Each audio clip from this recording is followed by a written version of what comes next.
ಈಗಲೇ ಚಂದಾದಾರರಾಗಿ ನಿಮ್ಮ ನೆಚ್ಚಿನ ಶೋಗಳನ್ನು ನೋಡಿ. Why did you come here? Shiva, ಅವಳು ನಿನ್ ತಂಗಿ, ಸ್ವಲ್ಪ ನೋಡ್ಕೊಂಡು ಮಾತಾಡು. ತಂಗಿ ಅಲ್ಲ, ದುಶ್ಮನ್, ಲೇಟೆಸ್ಟ್ ದುಶ್ಮನ್. ನನ್ನ ದುಶ್ಮನ್ ಲಿಸ್ಟ್ ಬೆಳೀತಾನೆ ಇದೆ. ನನಗಿಂತ ಚಿಕ್ಕವಳು, ನನಗೆ ಬುದ್ಧಿ ಹೇಳಕ್ ಬರ್ತಾಳೆ. ಒಬ್ಬ ಅವಳಿಗೆ ದಿ ಗ್ರೇಟ್ ದಿವಾನ್ ಫ್ಯಾಮಿಲಿ ಚಿಕ್ಕ ಸೊಸೆ ಅಂತ. ಆದರೆ ಒನ್ ಥಿಂಗ್ ಕ್ಲಿಯರ್, ನೀವು ದಿವಾನ್ರೇ ಇರ್ಬೋದು, ಆದರೆ ನಾವ್ಯಾರು ಜವಾನ್ರಲ್ಲ. ನಮ್ಮ ಹತ್ರನೂ ದುಡ್ಡಿದೆ. ಅದೆಲ್ಲ ಹೋಗಲಿ, ಅವತ್ತಷ್ಟೆಲ್ಲ ಮಾತಾಡಿದ್ಮೇಲೂ ನನ್ನ ಮನೆಗೆ ಬಂದಿದೆಯಲ್ಲ, ಎಷ್ಟು ಧೈರ್ಯ ನಿನಗೆ? ಎಕ್ಸ್ಕ್ಯೂಸ್ ಮೀ, ಇದು ಬರೀ ನಿನ್ ಮನೆ ಮಾತ್ರ ಅಲ್ಲ, ನನ್ನ ತವರ್ ಮನೆ ಕೂಡ. ಏನ್ ತುಂಬಾ ಅತಿಯಾಗಿ ಮಾತಾಡ್ತಿದ್ಯಾ? ಎಷ್ಟೇ ಧೈರ್ಯ ನಿನಗೆ ನನ್ನ ಎದುರುಗಡೆನೆ ಮಾತಾಡಕ್ಕೆ? ಈ ರೀತಿ ಎಲ್ಲ ಮನೆ ಕುಡ್ಕೊಂಡು ಬಂದಿದ್ಯಲ್ಲ, ನಿನಗೆಷ್ಟು ಧೈರ್ಯ? ನಿನ್ಗೇನು ಅನ್ಸೋದೇ ಇಲ್ವಾ? ಅಪೇಕ್ಷಾ ಪ್ಲೀಸ್, ನಾವೀಗ ಏನು ಮಾತಾಡೋದು ಬೇಡ. ಬಾಬಾ ಹೋಗಿ ಮಲ್ಕೊಳ್ಳಿ. ಫಸ್ಟ್ ಆಫ್ ಆಲ್ ತುಂಬ ಟಯರ್ಡ್ ಆಗಿದ್ದೀರಾ, ಹೋಗಿ. I like it. I like you Partha.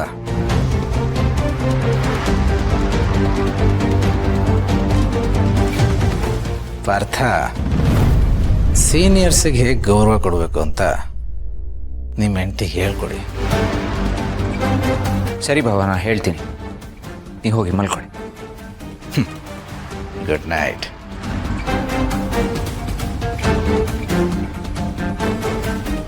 ಅದಕ್ಕೆ ಏನದಕ್ಕೆ ಈ ಥರ ಆಗ್ಬಿಟ್ರ ನೀನು? ಅಪ್ಪಿ ಪ್ಲೀಸ್, ಇವಾಗ ಇದ್ರ ಬಗ್ಗೆ ಏನು ಮಾತಾಡೋದು ಬೇಡ. ಅತ್ತೆ ಮಾವ ಏನಾದರೂ ಹೆಚ್ಚಾದರೆ ಇನ್ನೂ ಕಾಂಪ್ಲಿಕೇಟ್ ಆಗುತ್ತೆ. ಪ್ಲೀಸ್ ಬೆಳಗ್ಗೆ ಮಾತಾಡೋಣ, ಓಕೆನಾ?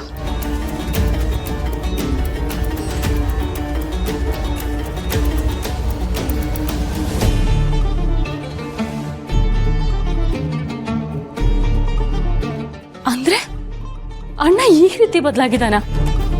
ಅಪ್ಪ ಅಮ್ಮ ಎಷ್ಟು ವಿಷಯಗಳನ್ನ ಮುಚ್ಚಿಟ್ಟಿದ್ದಾರೆ ನನ್ನ ಹತ್ರ.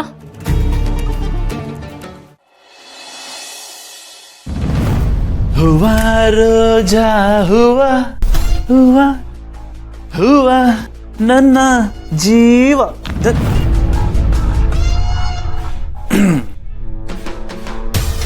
ಏನ್ ಗೊತ್ತಾ ಬೇಬಿ, ನಮ್ಮ ಹುಡುಗರ ಲೈಫು ಒಂಥರ ಗಾರ್ಡನ್ ಇದ್ದಾಗೆ. ಅದರಲ್ಲೂ ನಮ್ಮ ಲೈಫ್ ಯಪ್ಪ ದೊಡ್ಡ ಗಾರ್ಡನ್, ಒಂಥರ ಲಾಲ್ ಬಾಗು ಅನ್ಕೋ ಬೇಬಿ. ಈ ದೊಡ್ಡ ಲಾಲ್ ಬಾಗಲ್ಲಿ ಇರೋ ಒಂದೇ ಒಂದು ಗುಲಾಬಿ ಹೂವು ಅಂದ್ರೆ ಅದು ನೀನೆ. ಗುಲಾಬಿ ಹೂ ತರ ಕೆಂಪಾಗಿ ಬ್ರೈಟ್ ಆಗಿರೋದ್ ಬಿಟ್ಟು ನೀನೊಳೆ ಮುಖ ಗಂಟಾಕೊಂಡು ಟೈಟ್ ಆಗಿದ್ಯಲ್ಲ. ಏನಾಯ್ತು ನಿನಗೆ? No reply. ಬೇಬೆ, ಇತ್ತೀಚೆಗೆ ತುಂಬಾ ಅಪ್ಸೆಟ್ ಆಗೋದು ಕಲ್ತಿದ್ಯಾ ನೀನು. ನಾನು ನೋಡಿ ನೋಡಿ ಸಾಕಾಗಿದೆ. ಹಿಂಗೆ ಆಗ್ಬಿಟ್ರೆ ಆಮೇಲೆ ನಾನು ಅಪ್ಸೆಟ್ ಆಗ್ಬಿಡ್ತೀರ ಅಷ್ಟೇ.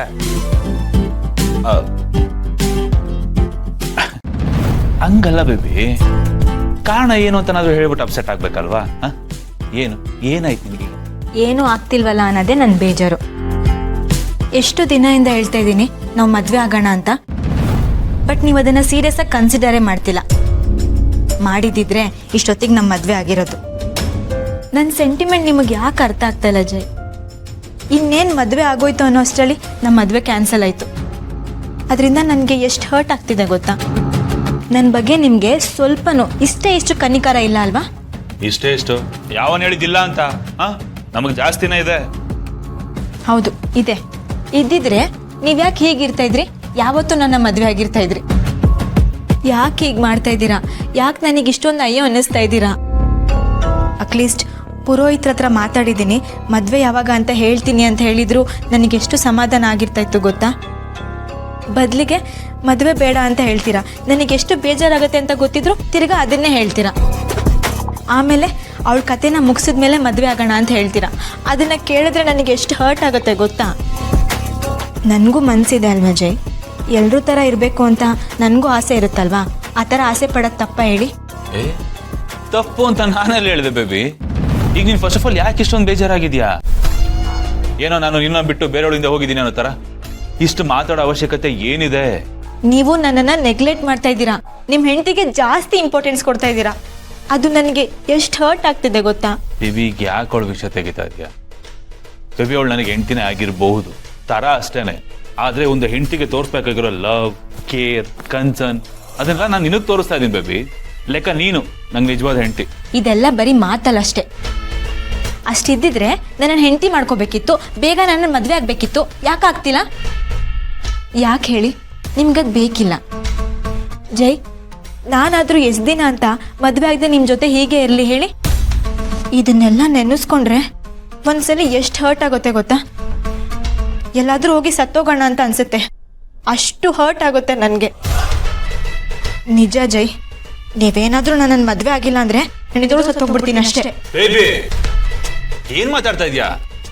ಮತ್ತಿನ್ನೇನು ಮಾಡಲಿ ಜೈ? ಯಾವಾಗಲೂ ಹೀಗೆ ಏನಾದರೂ ಒಂದೇಳಿ ನಂಗೆ ಸಮಾಧಾನ ಮಾಡ್ತೀರಾ? ಹಾಗಂತ ಹೋಗಿ ಸಾಯ್ತ್ಯಾ?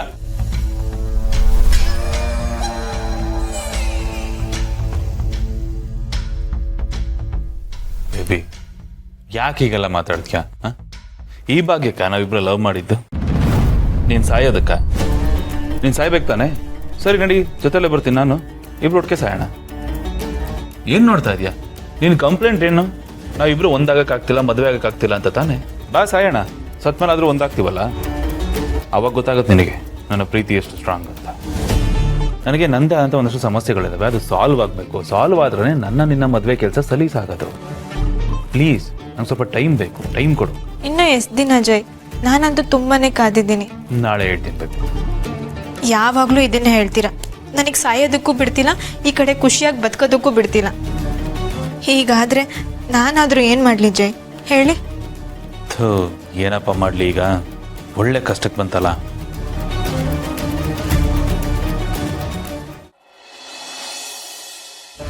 ಹಾಂ ಓಕೆ. ಹಾಂ ಯಾರ್ದು ಫೋನು? ಏನು ಪ್ರಾಬ್ಲಮ್ ಏನೋ? ಇದಕ್ಕಿದ್ದಕ್ಕೆ ಎದ್ದು ಬಂದ್ಬಿಟ್ಟೆ? ಅದೇ ಕಣ, ಹೈದ್ರಾಬಾದಲ್ಲಿ ಆ ಹಳ್ಳಿ ಏರಿಯಾದಲ್ಲಿ ನಮ್ಮದೊಂದು ಪ್ರಾಜೆಕ್ಟ್ ಶುರು ಆಗಬೇಕಾಗಿತ್ತಲ್ಲ. ಹಾಂ, ಅದು ಲ್ಯಾಂಡ್ ಅಕ್ವೇಷನ್ ರಿಲೇಟೆಡ್ ಏನೋ ಇಶ್ಯೂಸ್ ಆಗಿದೆ ಅಂತೆ. ಆ ಇಶ್ಯೂಸ್ನ ಆದಷ್ಟು ಬೇಗ ರಿಸಾಲ್ವ್ ಮಾಡಬೇಕು. ನಾನು ಹೈದ್ರಾಬಾದ್ಗೆ ಹೋಗ್ಬೇಕು, ಬರೋದು 1-2 ದಿವಸ ಆಗುತ್ತೆ. ನೀನು ಹೋಗ್ಬೇಕಾ? ನಾನು ಹೋದ್ರೆ ಆಗಲ್ವೇನಾ? ಇಲ್ಲ ಕಣ, ಆ ಥರ ಇದ್ದಿದ್ರೆ ನಾನು ನಿನ್ನೋ ಜೈದೇನೋ ಕಳಿಸ್ತಾ ಇದ್ದೆ. ಒಂದಷ್ಟು ಜನ ಈ ಪೊಲಿಟಿಷಿಯನ್ಸ್ ಹತ್ರ, ಗೌರ್ಮೆಂಟ್ ಅಫಿಷಿಯಲ್ಸ್ ಹತ್ರ ಮಾತಾಡಬೇಕು. ಸೊ ಖುದ್ದಾಗಿ ನಾನೇ ಹೋಗಬೇಕು, ಬೇರೆಯವ್ರನ್ನ ಕಳಿಸಿದ್ರೆ ಆಗಲ್ಲ. ಸರಿ, ಇವಾಗ ನೀನು ಹೋದರೆ ಪ್ರಾಬ್ಲಮ್ ಸಾಲ್ವ್ ಆಗುತ್ತಲ್ವಾ? ಖಂಡಿತ ಆಗುತ್ತೆ, ಡೌಟೇ ಇಲ್ಲ. ಬಟ್ ಸರ್ಕಸ್ ಮಾಡಬೇಕಾಗುತ್ತೆ. ಅಲ್ಲ ಕಣ ಗೆಳೆಯ, ಆ ಲ್ಯಾಂಡ್ ನಮಗೆ 2020ನಲ್ಲಿ ಗೌರ್ಮೆಂಟ್ ಕಡೆಯಿಂದನೇ ಸ್ಯಾಂಕ್ಷನ್ ಆಗಿದ್ದಲ್ವಾ? ನಮ್ಮ ಸಿಸ್ಟಮ್ ಎಷ್ಟು ಅಮೇಝಿಂಗ್ ಆಗಿ ವರ್ಕ್ ಆಗುತ್ತೆ ಅಂತ ನಿಮಗೂ ಗೊತ್ತಲ್ಲಪ್ಪ. ಒಬ್ರು ಕೊಡ್ತಾರೆ, ಇನ್ನೊಬ್ರು ಕೊಕ್ಕೆ ಹಾಕ್ತಾರೆ. ಒಂದು ಗೌರ್ಮೆಂಟ್ ನಮ್ಗೆ ಜಾಗ ಕೊಟ್ಟಿತ್ತು, ಈಗಿರೋದು ಬೇರೆ ಗೌರ್ಮೆಂಟು. ನಾವು ಡಿಲೇ ಮಾಡದೆ ಪ್ರಾಜೆಕ್ಟ್ನ ಆದಷ್ಟು ಬೇಗ ಶುರು ಮಾಡಿದ್ದಿದ್ರೆ ಈ ಸಮಸ್ಯೆನೇ ಇರ್ತಾ ಇರಲಿಲ್ಲ. ಈಗ ಅಲಾಟ್ ಮಾಡಿರೋ ಜಾಗ ಫಾರೆಸ್ಟಿಗೆ ಸೇರಿದ್ದು, ನಿಮ್ಗೆ ಹೇಗೆ ಕೊಡೋಕ್ಕಾಗುತ್ತೆ? ನಾವು ವಾಪಸ್ ವಶಕ್ಕೆ ತೊಗೋತೀವಿ ಅಂತ ಇದಾರಂತೆ. ಸರಿ, ಇವಾಗ ಏನು ಮಾಡ್ತೀಯಾ? ಮಾಮೂಲಿ ಯಾರನ್ನ ಹಿಡಿಬೇಕೋ ಅವ್ರನ್ನ ಹಿಡಿದು ಕೆಲಸ ಮಾಡಿಸ್ಕೋಬೇಕು. ನ್ಯಾಯವಾಗಿ ಅದು ನಮಗೆ ಸೇರ್ಬೇಕಾಗಿರೋ ಜಾಗ ಕಣ.